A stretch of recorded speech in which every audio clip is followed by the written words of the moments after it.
I have always known how to read a number. Not the way you might think, not the way someone in a movie knows, with their eyes closed and a cigarette and some kind of revelation.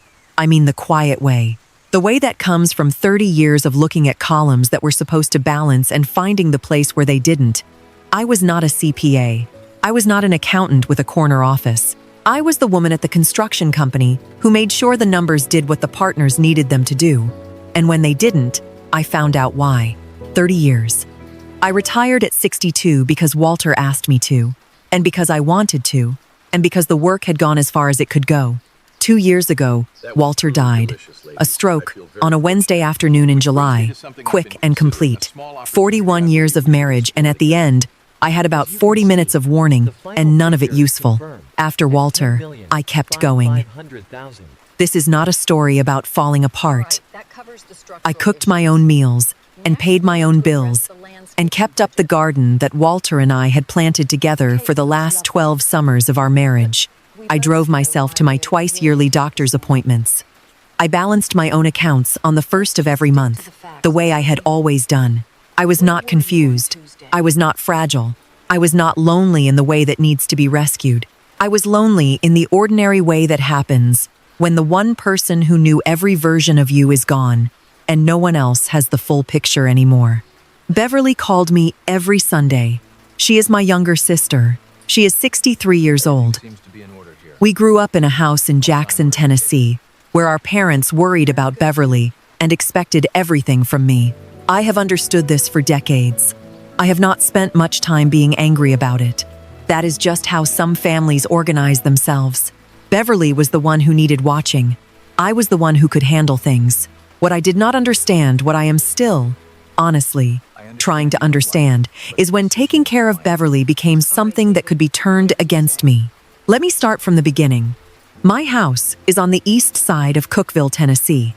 Walter and I bought it 27 years ago and paid it off 8 years before he died.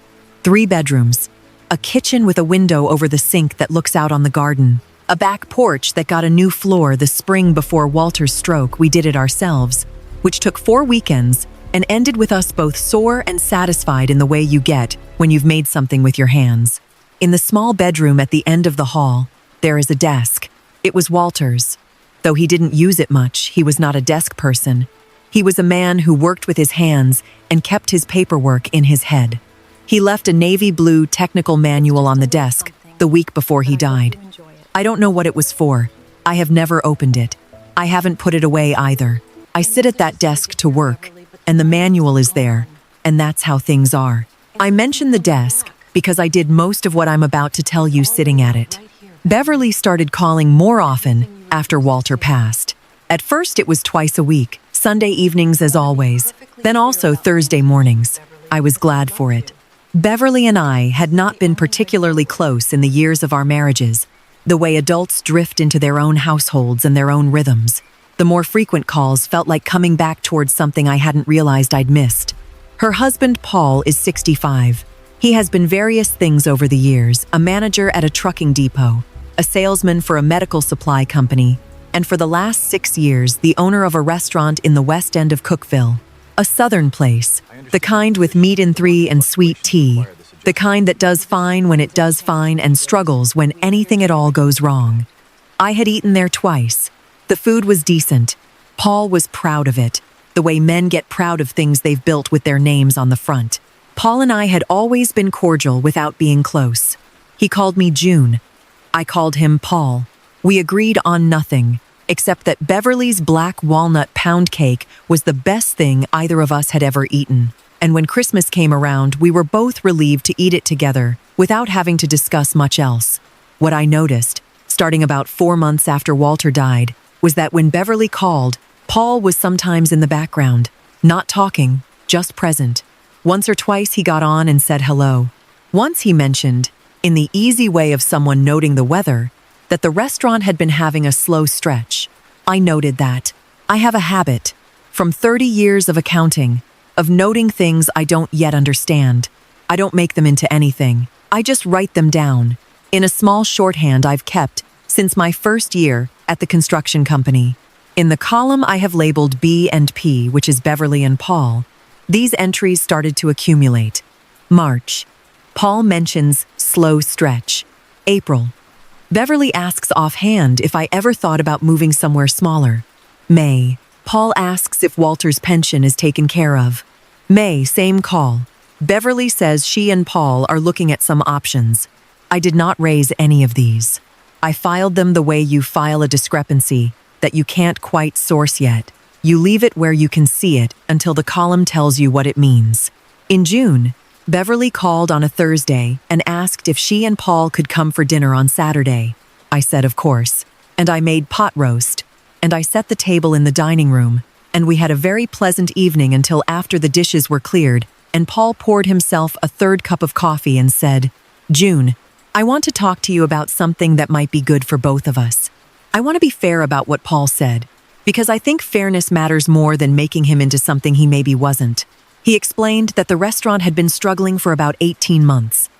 COVID lingered in the margins of the business longer than he'd expected. His main supplier had raised prices twice. He'd let 3 employees go the previous fall and picked up more of the work himself, which had gone fine until his back gave out in the spring. "We've got a real chance to turn it around," he said.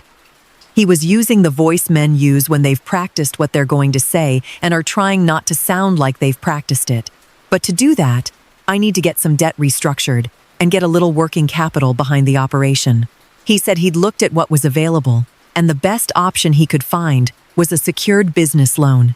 He said he had the restaurant property and their house behind him, but the bank needed a third party with a clean balance sheet and real estate equity to co-sign. He looked at me the way you look at someone you're fairly sure is going to say yes. Beverly was sitting beside him. She was wearing the blue cardigan she always brought when she came to my house. She said my house ran cold, which wasn't true, but I had never argued it. She was not looking at Paul. She was looking at the table. She had the look of someone who had already had this conversation, already argued against something, and had arrived at a reluctant agreement to let it be said. I did not say yes or no. I said I would need to think it over. Paul said he understood completely. He said there was no rush. He said he hoped I could see that this was really an investment in their future, that he had numbers he could share, that the restaurant had good bones. I said I would like to see the numbers. He said he'd send them over. Beverly hugged me at the door when they left. She held on a second longer than usual. She said, "I hope you know I wouldn't ask this if there were any other way." I said, "I know, Bev." I watched their car pull out of the driveway. I went inside. I made a note. June 14. Paul asks for cosign on secured business loan. Beverly aware. Restaurant struggling. Will review numbers. The numbers arrived 3 days later, in an email from Paul. A PDF. 6 pages of what appeared to be an income statement and a 2-year projection. I opened it at Walter's desk with my reading glasses and my coffee, and the habit of 30 years behind me. I read it slowly. By the 4th page, I had made 7 notes in the margin of my notepad. The projection was, to use the professional term, aspirational. It assumed a 30% revenue increase in the first year with no explanation of how that would be achieved. The existing debt was listed in round numbers, a practice that, in 30 years, I had never seen from a legitimate financial statement. The payroll figures were lower than what Paul had described when he talked about letting 3 people go and taking on more himself.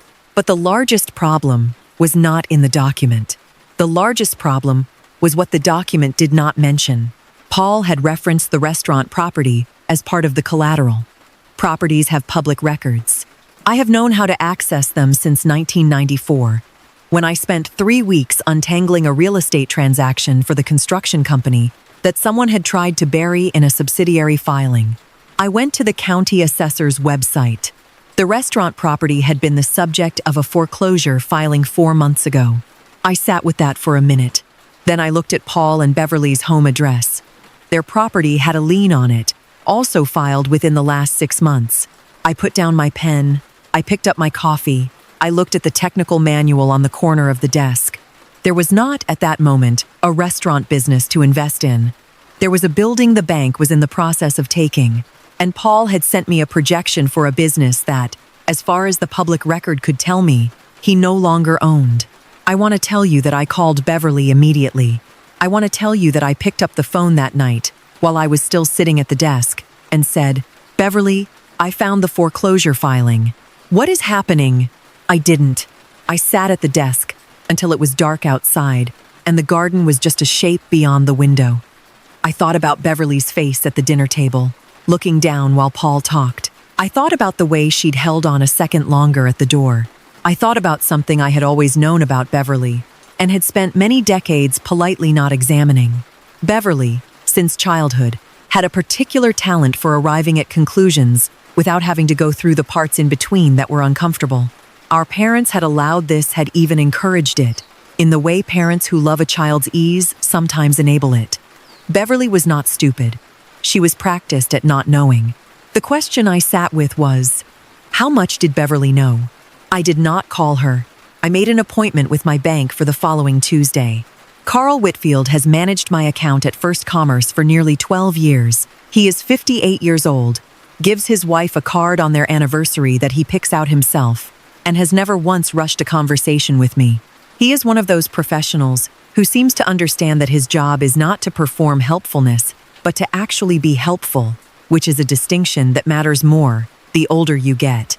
I went to see Carl on a Tuesday morning.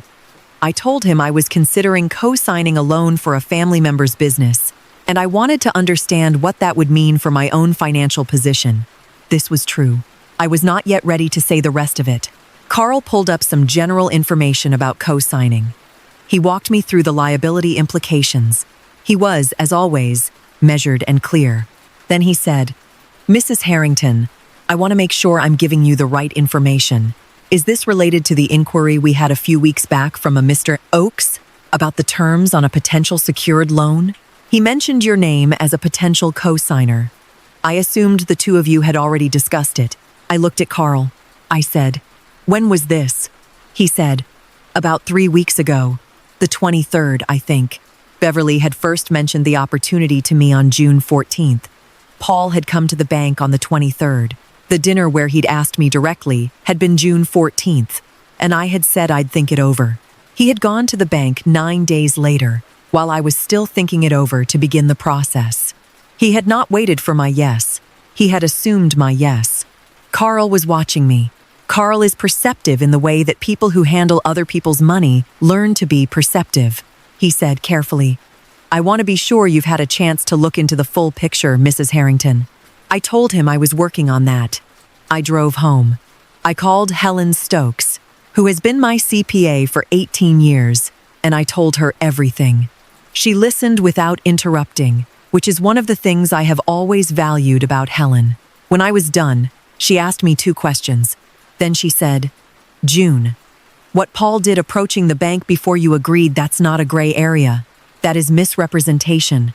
I said, I know. She said, you know what I'm going to recommend. I said, I know that too. Here is where it gets harder to tell, because the facts at this point were clear. Paul had gone to my bank with my name. Paul's restaurant was in foreclosure. Paul had sent me a financial projection that did not include this information. Paul had recruited Beverly to approach me, and Beverly had come to my home with that blue cardigan and that hug at the door and asked me to consider something that, whether she knew the full picture or not, was built on a foundation that wasn't there. Helen had given me the name of an elder law attorney she trusted. I could make one phone call and begin the process of protecting myself in every formal way possible. I did not make that call right away. I sat at Walter's desk for 2 evenings. The technical manual was there. The garden was getting its last good light of the day. I thought about Beverly and I, as children, in our parents' kitchen in Jackson. I thought about a specific afternoon when Beverly had broken a plate our mother loved, and I had told our mother it had been me, and I had not told Beverly about it until we were both in our 30s, and Beverly had cried. And I had been, privately, a little glad she cried. I thought about what that said about both of us. The question I kept coming back to was not whether to protect myself. I was going to protect myself. That was never really in question. I had spent 30 years knowing how to read a document, and I was not about to sign anything that had been built on misrepresentation, not for Paul, not for Beverly, not for anyone. The question was, what to do about Beverly? There are 2 possibilities. The first is that Beverly knew everything, knew the restaurant was in foreclosure, knew Paul had approached my bank without my consent, and had come to my house anyway, and allowed Paul to ask me for something they both knew was built on lies. The second is that Beverly genuinely didn't know. That Paul had told her the restaurant was struggling, not gone. That Paul had told her this was an investment opportunity, not a last-ditch effort by a man who had already exhausted every other option. Both possibilities are bad, but they are bad in different ways, and the way you respond to them is different. I called Beverly on a Thursday evening. I asked her to come alone. I told her I wanted to talk about Paul's proposal before I made any decisions. She said she'd come Saturday morning.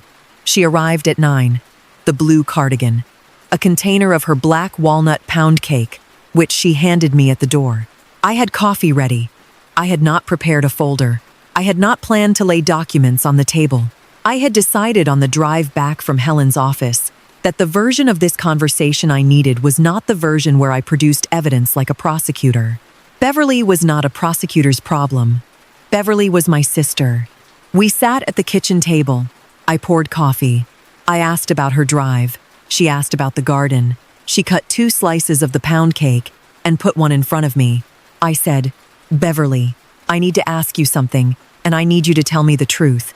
Do you know the restaurant is in foreclosure?" She put down her fork. I watched her face. What I saw there was not guilt, not the particular arrangement of features that means someone has been caught. What I saw was something closer to confusion, a rapid reorganization, as if information was being fitted into a shape it hadn't been in before. She said, "What do you mean foreclosure?" I told her what I had found in the county records. The filing date, the status, the lien on their house. She said nothing for a long moment. She was looking at the table.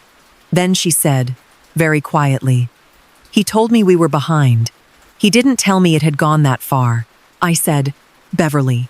She said, I asked him how bad it was, and he said." She stopped. He said it was manageable with some help. I said, "I also need to tell you that Paul went to my bank 3 weeks ago. Before you came to dinner, before he asked me directly. He went to Carl Whitfield and told him I was going to co-sign." She looked at me then. I have known Beverly's face for 63 years. I know the face she makes when she's embarrassed, and the face she makes when she's angry, and the face she makes when she's trying not to cry in front of someone. What she was doing now was something I had not seen before. It was the face of a person who has just been handed an account of their own life that they had not written and could not contest. She said, "He didn't ask you yet." I said, "No." She said, "And he went to the bank." I said, "Yes." She was quiet for a long time, long enough that I refilled my coffee. She didn't touch her cup. She said finally, "What are you going to do?" I said, "I'm going to protect myself. I've already talked to my CPA. I'm going to talk to an attorney this week. The cosign is not something I'm going to do." She said, "I know." I said, "Beverly, I have to ask you this. Did you know any of it?" She said, "No." And then, before I could say anything, but I think I didn't ask enough questions. I think I knew something was wrong, and I didn't ask until I had an answer I was ready to hear. I sat with that. There is something honest about what Beverly said, and I want to give it the weight it deserves. She was not deflecting. She was telling me, as plainly as she could manage, that she had been complicit in the way people are complicit when they love someone and choose the version of the story that doesn't require them to act. I said, "I know you didn't mean to do anything to hurt me." She said, "That's not the same as not doing it."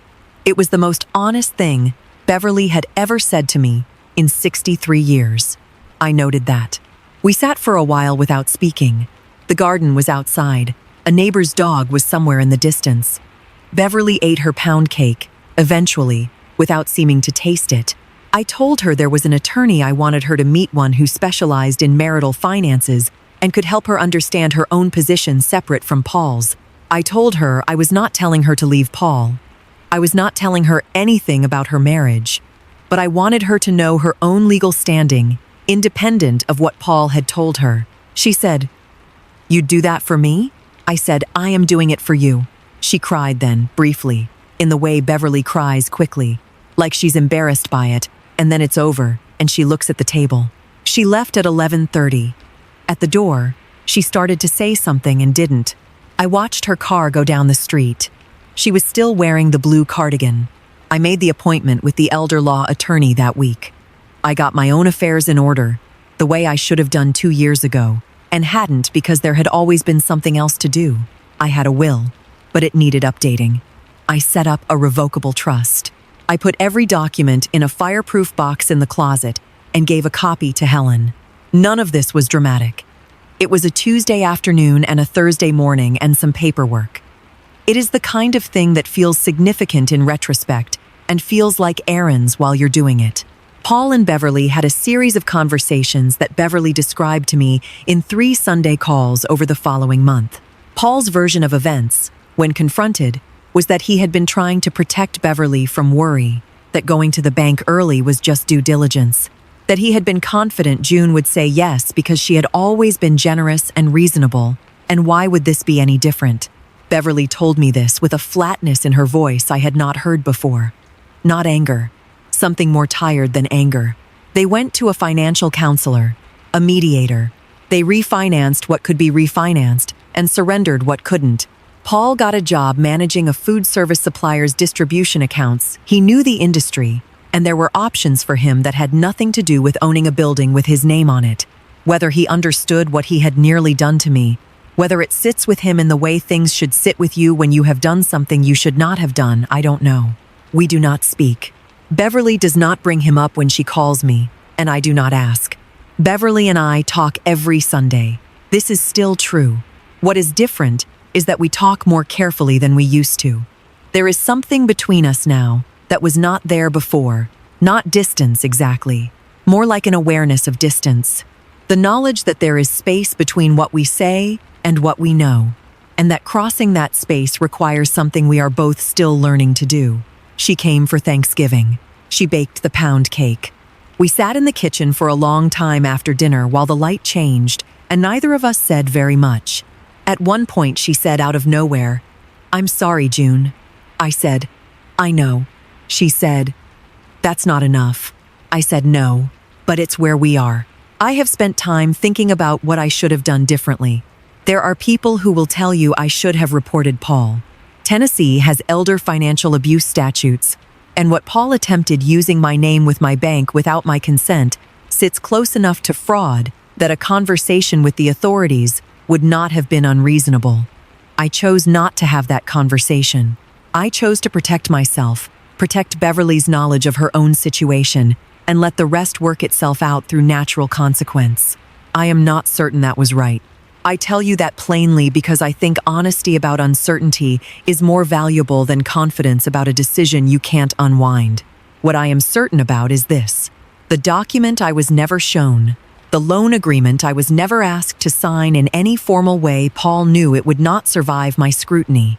He knew that if he put the full picture in front of a woman who had spent 30 years reading numbers, she would read what was there. So he sent me a projection instead of a statement. He went to the bank before I said yes. He recruited Beverly because Beverly, unlike June, approaches things with trust before suspicion. He understood my sister better than he understood me. And maybe that's the thing I keep returning to. Not what Paul did that is clear enough, but what Beverly did, and what she knew, and what she chose not to know. I have spent 63 years being the sister who handled things. Beverly has spent 63 years being the sister who was handled. We both learned these roles from the same parents in the same house, and we have been living them ever since, without examining them very closely. I wonder sometimes what our relationship would look like if we had started examining them earlier, before Paul, before Walter died, when there was still time to have the conversation at leisure rather than necessity. I don't know the answer to that. I'm 69 years old and still figuring out the shape of the thing. Here is what I know. I am still in my house. I still have my paid-off mortgage, my garden, Walter's desk, and the technical manual I've never opened. I walk every morning because my doctor told me to, and because the mornings are good here when the light comes in a certain way over the back fence. Beverly calls every Sunday. We are learning, again, to be sisters, more slowly than before, with more attention to what's said and what isn't. If you are in a situation like mine, or if you know someone who is, I want to say one thing that I think doesn't get said clearly enough. The person asking you to sign something may not be the person with bad intentions. Sometimes the person with bad intentions has put someone you love in the middle without telling them the whole story. That doesn't make what they're asking safer to agree to, but it changes how you respond to it. Know your own numbers.